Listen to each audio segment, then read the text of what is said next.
ខ្ញុំបាទឈ្មោះអៀកំស្រីជាដំបងសូមជម្រាបសួរបងប្អូនរួមជាតិពេញពិភពលោកជាពិសេសបងប្អូននៅក្នុងបណ្ដាញ Facebook និងបណ្ដាញ YouTube ជាទីគោរពនិងជាទីរាប់អានលើកនេះខ្ញុំសូមឆ្លើយតបទៅអាកម្ពុជា3សាច់រាជានិយមបល័យពូសាសដែលឈោមាន3នាក់ទី1អា3សាច់ទីអនុទី2កញ្ចាស់មេពឹស3សាច់តនាងមនិចហើយឥឡូវហ្នឹងបានន័យថាលិចមុខអាព្រាយបំផ្លាញជាតិបាតសង្គមអារ៉ានរិទ្ធអាម្នាក់ហ្នឹងមនុស្សគេហៅថាអន់ជាងគេបំផុតហើយក៏សោយជាងគេអន់ជាងគេនៅក្នុងពិភពលោកយើងនិយាយឲ្យចំនៅក្នុងសង្គមជាតិខ្មែរយើងអន់ជាងអ្នកសុំទានអន់ជាងអ្នករើសសម្រាមពិតមែនតែអ្នកដែលរើសសម្រាមគេស្ថិតនៅក្នុងភាពដែលសុចរិតទៀងត្រង់គេមិនមែនឈោទៅលើទស្សនៈបំភ្លេចបំផ្លាញទៅលើអ្នកដទៃទោះបីយ៉ាងម៉េចក៏គេប្រើនៅក្នុងឆន្ទៈមួយរស់ស៊ីទៅតាមសមាជីវោទៅតាមសមត្ថភាពលទ្ធភាពនឹងអាចទៅរួចដូចអ្នកសុំទានពិតមែនតែគ្នាមិនមានគោលបំណងអាគ្នារស់នៅក្នុងស្ថានភាពតោកយ៉ាតែមិនមែនឈោនៅក្នុងទស្សនៈបំផ្លាញអ្នកដទៃមិនក្បត់អ្នកដទៃតែសុខចិត្តឲ្យសុំទានគេតែផ្ទុយទៅវិញយើងមើលគេហៅថាអាព្រាយបំផ្លាញជាតិបាតសង្គមអារ៉ានរិទ្ធនេះមនុស្សដែលអន់ជាងចម្ពោះពីប្រភេទនឹងថាតែទៀតមនុស្សហ្នឹង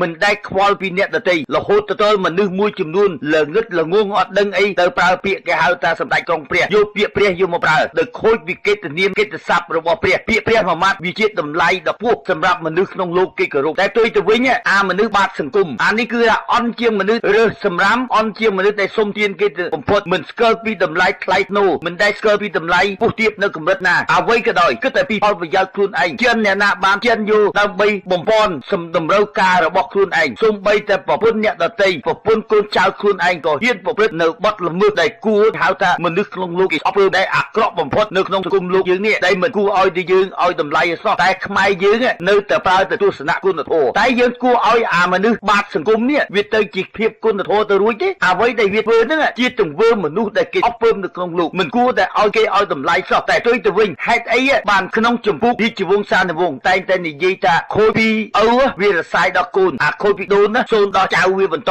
ទៀតដូចជាអាដំណើរអាកម្ពុជាចោលក្បត់ជាតិហើយនឹងអាកម្ពុជាបីសាច់រាជានិយមបល័យពូជសាសន៍នេះមិនដែលនាំប្រទេសជាតិឲ្យជួបនៅភាពរីកចម្រើនរុងរឿងផ្លៃណូអត់មានទេតែងតែនាំប្រជាជាតិខ្មែរយើងឲ្យរស់នៅក្នុងស្ថានភាពទុក្ខសោកវេទនាអាណោចអធមធ្វើឲ្យសង្គមជាតិខ្មែរយើងក្នុងមជ្ឈដ្ឋាននយោបាយក្នុងប្រទេសជាតិហេតុអីបានគេមើលឃើញគេមើលងាយសង្គមជាតិខ្មែរយើងក៏អាស្រ័យទៅលើអាទង្វើរាជានិយមបល័យជាតិសាសន៍ខ្លួនឯងសម្រាប់ប្រជាជាតិខ្លួនឯងមិនដែលមានការឈឺចាប់មិនដែលមានការងើបឡើងដើម្បីតវ៉ាពីបបហេតុហៅថាស្រឡាញ់ជាតិអានឹងហើយដែលខ្ញុំលើកពីអាកម្ពុជាបីសាច់រាជានិយមបល័យពូជសាសន៍ដែលឈោទៅលើអាបីសាច់ទីនោះហើយនឹងកញ្ចាស់មេពឹសបីសាច់សក់សឥឡូវហ្នឹងអានេះលេចមុខមកបំផ្លាញជាតិបន្តទៀតហើយពីឆ្នាំ1993វាបំផ្លាញជាតិមិនអស់ចិត្តឥឡូវវាលេចមុខមកបំផ្លាញជាតិបន្តទៀតហើយតែក៏តែជារឿងនយោបាយក្រោមដោយការទំនាក់ទំនងមិនយកខ្មែរណាធ្វើជាសត្រូវដូច្នេះចំណុចអាគោលដៅវាធ្វើហ្នឹងវាចេញមុខមកណាវាអាចមានចលនាពីរដែលបងប្អូនអត់បាននៅពីចាប់អារម្មណ៍ទី1បងប្អូនមើលឃើញថាអូអានេះអាហ៊ុនសែនបញ្ជាមកឲ្យធ្វើហើយអាហ្នឹងចំណុចទី1តែបងប្អូនមិនបានចាប់អារម្មណ៍ទៅលើមនុស្សម្នាក់ទៀតសំរៀងស៊ីឈោទៅលើគោលដៅគណៈបករាជានិយមដូចជាកាលណាដែលការទស្សនៈដែលការគ្រប់គ្រងរាជានិយមក៏ជាចូលនយោបាយគេហៅថាបង្អើលត្រីចូលសងគេហៅគូត្រីចូលសងដូចជាចំណុចនេះឲ្យបងប្អូនយើងចាប់អារម្មណ៍អ្វីអាបីសាច់បំផ្លាញជាតិបាតសង្គមអារ៉ានរិទ្ធនេះជាមនុស្សដែលអន់ខ្សោយជាងគេអន់ជាងគេថោកទាបជាងគេបំផុតនៅក្នុងលោកយើងមានតែគេហៅថាអាព្រាយបំផ្លាញជាតិបាតសង្គមអារ៉ានរិទ្ធមនុស្សនេះគេហៅថាបាតសង្គមបំផុតបែកបើហៅវាជាហៅថាជាសម្ដេចក្រុងព្រះមិនអាចឲ្យតម្លៃបានទេមនុស្សដែលថោកទាបជាងគេបំផុតនៅក្នុងលោកយើងអន់ជាងគេបំផុតអន់ជាងអ្នកដែលរើសសម្រាមអន់ជាងអ្នកសុំទានបានន័យថាវានឹងមិនអាចឲ្យតម្លៃជាមនុស្សបានទេយើងមើលមុខវាឲ្យច្បាស់លាស់ទៅនេះជាអាកម្ពុជាបីសាច់រាជានិយមបល័យជាតិសាសន៍យើងដោយសារពីរឿងវាទាំងអស់ចលនាតស៊ូអស់រយៈពេល11ឆ្នាំពលីជីវិតអស់មនុស្ស30,000នាក់ទាំងរំតែយើងទាមទារបានលទ្ធិប្រជាធិបតេយ្យសេរីពហុបកចុះមកស្រុកខ្មែរចុងបញ្ចប់ឈោទៅលើការដឹកនាំឈោទៅលើការគ្រប់គ្រងវាបំផ្លាញជាតិអត់មានគិតពីផលប្រយោជន៍អ្នកស្នេហាជាតិចលនាស្នេហាជាតិតាមជីដែនវាក៏វិញចោលទាំងអស់វាគិតតែពីផលប្រយោជន៍នៅក្នុងអាណត្តិដែលវាបាន3ឆ្នាំវាទៅទិញកប៉ាល់ហោះវាយកលុយចាយទៅបំផ្លាញដើម្បីទស្សនៈដែលផុសវាហ្នឹងចំណុចហ្នឹងហើយដែលធ្វើឲ្យប្រទេសជាតិជួបនៅភាពមហន្តរាយដែលឈោទៅលើជំហរចុងបញ្ចប់អាកម្ពុជាចោលបីសាច់បនកំពើក្រុមអាហ៊ុនសែនបានធ្វើរដ្ឋប្រហារ ដណ្ដើមយកអំណាចពីវាបានឥឡូវនេះចង់បញ្ចប់វាទៅចូលរួមជាមួយនឹងពួកអាកម្ពុជាចោលបត់ជាតិបីសាច់បនកំពើក្រុមហ៊ុនសែនទៅសហការជាមួយវាយូយូរាជានិវង្សហើយទៅរកចូលរួមមួយវាសបញ្ជាក់ឲ្យឃើញថារួមទាំងអាឪវាហ្នឹងគេហៅថាអាបីសាច់ស៊ីនុទៅសហការជាមួយនឹងអាយួនបំរើយួនសម្រាប់ខ្មែរឲ្យគេកាត់ទឹកដីឲ្យគេកាត់កោះត្រល់ឲ្យគេធ្វើទុកសោកវេទនានៅក្នុងស្រុកខ្មែរទាំងអស់គឺបណ្ដាលមកពីអាកម្ពុជាថោកទាបណាអន់ជាងគេបំផុតនៅក្នុងលោកហ្នឹងគឺអាបីសាច់បំផ្លាញជាតិអាបាតសង្គមអារ៉ានរិទ្ធនេះខ្ញុំចង់បញ្ជាក់ឲ្យបងប្អូនឲ្យយល់ច្បាស់ពីដំណើរដែលមុខអាកម្ពុជាបីសាច់រាជានិយមបល័យពុជសាសដូច្នេះចំណុចហ្នឹងហើយដែលយើងគួរតែយើងផ្ដោតទៅលើតើសំរងស៊ីហ្នឹងដែលឈោទៅលើទស្សនៈនៃការគ្រប់គ្រងតើគ្រប់គ្រងអាកម្ពុជាបីសាច់រាជានិយមបល័យជាតិសាសឲ្យដើម្បីអាចនឹងជួយរំដោះជាតិបានទេឥឡូវឲ្យបងប្អូនយើងមើលទៅរាល់សកម្មភាពនយោបាយដែលបងប្អូនមានទុកសោកវេទនាទៅពឹងអាស្ដេចសូម្បីតែញាតិប្រជារាស្ត្រខ្លួនឯងមិនចេញមកទទួលផងតើគេស្អប់ប្រជាជាតិដល់ប៉ុណ្ណាគេស្អប់ប្រជារាស្ត្រយើងដល់ប៉ុណ្ណាទុយទៅវិញហេតុអីបានអាជនដែលលើមួយចំនួនដែលនៅតែងប់ងល់ឲ្យតម្លៃអារាជានិយមហ្នឹងជាភាពអស្ចារ្យអាហ្នឹងហើយសិតតែជាអាកម្ពុជាថោកទាបថោកដូចអារ៉ានរិទ្ធយ៉ាងបើមានស្រីច្រើនបើមានប្រពន្ធខ្លួនឯងបើភ្លើទៅគ្រប់គ្រងអាព្រាយបំផ្លាញជាតិបាតសង្គមអារ៉ានរិទ្ធយកប្រពន្ធយកទៅឲ្យវាទៀតទៅបើភ្លើបើចាត់ទុកវាហ្នឹងគេហៅថាជាសម្ដេចក្រុងព្រះនោះអានេះសម្ដេចក្រុងព្រះគឺក្រុងប្រជាជាតិយើងមិនឲ្យងើបជាមួយយួនរួចអាហ្នឹងហើយដែលយើងឃើញអស់រយៈពេល20ឆ្នាំដែលវាចាប់ផ្ដើមនៅក្រុងរាជវារស់នៅវាមិនខ្វល់ខ្វាយពីប្រទេសជាតិស្ថិតនៅលើកម្រិតអីទេបំផ្លាញជាតិគ្រប់បំណែកទាំងអស់នេះហើយដែលសបញ្ជាក់ឲ្យឃើញថាទំហំនៃការជិះចាប់ទំហំនៃភាពប្រប្រាស់ទំហំនៃការបែកបាក់និងបាត់បង់ទឹកដីគឺបណ្ដាលមកពីអាកម្ពុជារាជានិយមបល័យជាតិសាសជាពិសេសអាបីសាច់ជាអនុកញ្ចាស់មេពឹសបីសាច់សក់សហើយនឹងរួមអាព្រាយបំផ្លាញជាតិបាតសង្គមអារ៉ានរិទ្ធឥឡូវនេះវាចេញមុខមកនិយាយអត់ដឹងក្បាលដឹងកន្ទុយនេះតែសបញ្ជាក់ឲ្យបងប្អូនមើលឃើញឲ្យច្បាស់ឲ្យតម្លៃឲ្យពិតប្រាកដតើអាមនុស្សហ្នឹងតើវាស្រឡាញ់ជាតិវាជួយជាតិឬក៏វាបំផ្លាញជាតិយើងហ្នឹងហើយដែលយើងមើលឃើញហើយបើបងប្អូននៅតែអាអ្នកដែលជឿទៅលើអារាជានិយមដែលអាកញ្ចាស់មួយចំនួនហើយអាមនុស្សភ្លើមួយចំនួនជាបាតសង្គមបែរជាទៅជឿទៅលើអាកម្ពុជាបីសាច់រាជានិយមបល័យជាតិសាសហ្នឹងដែលវាបំផ្លាញជាតិមិនដែលមានចំណុចណាមួយនាំនៅជាតិឲ្យមានភាពរុងរឿងនិងថ្លៃថ្នូរទេដោយសារអីហេតុអីបានគេយកទឹកដីយើងបានគឺដោយសារក្រុមអាកម្ពុជាបីសាច់រាជានិយមបល័យជាតិសាសលើកទឹកដីបកគលឲ្យយួនហើយប៉ុន្តែប៉ុណ្្នឹងឯងឥឡូវហ្នឹងវាលេចមុខមកបំផ្លាញជាតិទៀតទុយទៅវិញនៅក្នុងគណៈបកសង្គ្រោះជាតិយើងដែលមានសំរងស៊ីតើដំណើរនយោបាយគេហៅថាគោះត្រីចូលសងយ៉ាងម៉េចខ្ញុំនឹងបញ្ជាក់បង្ហាញឲ្យបងប្អូនយើងឲ្យបានយល់ដូចតទៅបាទសូមសម្ដេចក្រមព្រះនរោត្តមរណរដ្ឋរិះគន់ថាមេដឹកនាំគណៈបកសង្គ្រោះជាតិមិនអើពើចំពោះការការពាររដ្ឋធម្មនុញ្ញការការពារព្រះមហាក្សត្រនិងរបបរាជានិយមឡើយហើយមេដឹកនាំគណៈបកប្រឆាំងនេះគិតតែពីផលប្រយោជន៍ផ្ទាល់ខ្លួនព្រមទាំងមិនគិតដោះស្រាយបញ្ហានិងការលំបាករបស់ឲ្យបងប្អូនយើងស្ដាប់ពាក្យនឹងឲ្យបានច្បាស់លាស់តើនេះជានយោបាយវាយត្រីបញ្ចូលសងឬក៏អត់ដូច្នេះបញ្ហាដែលឲ្យបងប្អូនយើងស្ដាប់ឲ្យបានពិតប្រាកដរាល់បញ្ហានយោបាយគណៈបកសង្គ្រោះជាតិជាពិសេសរូបសំរងស៊ីក្រុមអាកម្ពុជាបីសាច់រាជានិយមបល័យពុជសាសសំរងស៊ីរមែងតែលើកតម្កើងអាបីសាច់ស៊ីនោះឥឡូវនេះដើម្បីចង់ឲ្យឈោទៅលើជំហរនឹងឲ្យបានពិតប្រាកដហ្នឹងគេលើកតម្កើងអាព្រាយបំផ្លាញជាតិអាបាតសង្គមអារ៉ានរិទ្ធនេះចេញមុខមកដើម្បីមកវាយប្រហារមកលើគណៈបកសង្គ្រោះជាតិតែក៏ណាជានយោបាយមួយគេហៅថាគោះត្រីបញ្ចូលសងបង្អើលត្រីបញ្ចូលសងដូច្នេះក៏ណាជានយោបាយមួយតែបងប្អូនមិនបានចាប់អារម្មណ៍ទេនៅក្នុងទស្សនៈនយោបាយមួយកន្លែងហ្នឹងប្រហែលជាខ្ញុំនិយាយបងប្អូននឹងភាពចម្ងល់ខ្លាំងណាស់តែមិនដឹងថាគិតនៅក្នុងវិធីណាឬក៏មិនដឹងថាយល់យោបល់ខ្ញុំយ៉ាងម៉េចក៏ប៉ុន្តែក៏ណាខ្ញុំបញ្ជាក់ប្រាប់ថានៅក្នុងគោលនយោបាយបង្រួបបង្រួមជាតិមិនយកខ្មែរណាធ្វើជាសត្រូវទី1នៅក្នុងទស្សនៈអ្នកដែលមើលឃើញ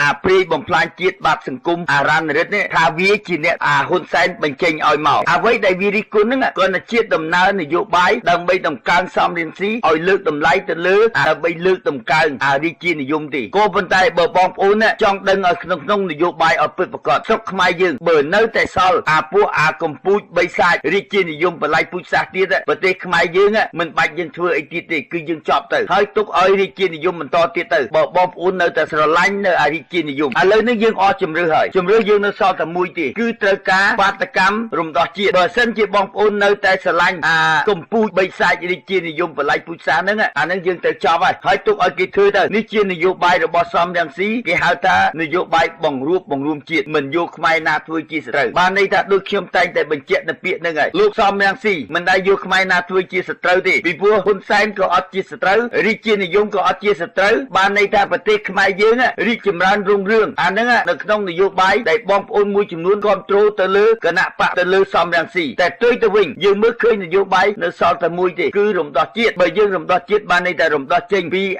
កម្ពុជាបីសាច់រាជានិយមបល័យពូជសាសន៍រួមនឹងកម្ពុជាចោលក្បត់បីសាច់បនកំពើហ៊ុនសែនដែលបំរើយួនសម្រាប់ខ្មែរមួយទៀតបំរើយួនរក្សារាជបល្ល័ង្កបែរជាគណៈបកសង្គ្រោះជាតិយើងទៅធ្វើនយោបាយគ្រប់គ្រងស្ដេចក៏អត់ខុសពីនយោបាយសម្រាប់ជាតិសាសន៍ដោយខ្លួនឯងហើយយើងមិនងាយនឹងដណ្ដើមបានទឹកដីឬរំដោះបានទឹកដីចេញជាស្ថាពរទេនេះជាគាត់ដែលខ្ញុំចង់បញ្ជាក់បង្ហាញឲ្យប្រជាជាតិយើងឲ្យគាត់យល់ដឹងរាល់សកម្មភាពនយោបាយទាំងអស់គឺបណ្ដាលមកពីអីបាទខ្ញុំចាក់បន្ថែមទៀតអនុរដ្ឋមានបន្ទូលថាប្រជាពលរដ្ឋកម្ពុជាកំពុងតែរងទុក្ខវេទនាហើយបញ្ហាប្រឈមទាំងឡាយដែលត្រូវដោះស្រាយនោះរួមមានតុលាការអយុត្តិធម៌ការរំលោភបំពានដីធ្លីនិងការជំរុញឲ្យមាននីតិរដ្ឋពិតប្រាកដហេតុនេះអ្នកនយោបាយទាំងអស់ត្រូវតែរួមគ្នាការសង្គមកម្ពុជាមិនមែនប្រកួតគ្នាយកអំណាចរៀងៗខ្លួនទេព្រះអង្គរំលឹកថាការពីទ្រង់នៅកាន់ការជានាយករដ្ឋមន្ត្រីទី1ព្រះអង្គមិនធ្លាប់បានរឹបអូសយកដីធ្លីរបស់ប្រជារាស្ត្រសូម្បីតែមួយចំអាមនោះឡើយហើយព្រះអង្គវិលត្រឡប់ចូលឆាកនយោបាយវិញលើកនេះក៏មិនមែនមកធ្វើតាមបញ្ជារបស់អ្នកណាម្នាក់ទេរាប់ឥឡូវឲ្យបងប្អូនយើងស្ដាប់ទៅនេះខ្ញុំប្រាប់កម្ពុជាបីសាច់ព្រាយបំផ្លាញជាតិបាតសង្គមអារ៉ានរិទ្ធអីស្ដាប់ខ្ញុំឲ្យបានច្បាស់លាស់ព្រាយបំផ្លាញជាតិបាតសង្គមអារ៉ានរិទ្ធអីនេះកុំឲ្យមកយកភាពអួតអាងអស់នឹងមិនដែលបំផ្លាញជាតិរាល់សកម្មភាពនយោបាយមកទល់សពថ្ងៃដែលបាត់បង់ទឹកដីបាត់បង់កោះត្រល់កម្មភាពនយោបាយប្រជាពលរដ្ឋរស់នៅក្នុងស្ថានភាពវេទនាពិបាកសម្ប្រជាពលរដ្ឋបាត់បង់ដីធ្លីដែលគេគៀបសង្កត់ទាំងអស់រឿងនេះគឺបណ្ដាលមកពីព្រាយបំផ្លាញជាតិបាតសង្គមអារ៉ានរិទ្ធអីហ្នឹងដែលធ្វើឲ្យសង្គមជាតិជួបនៅភាពមហន្តរាយទាំងអស់ហើយកុំឲ្យមកដោះថាខ្លួនបើសិនជា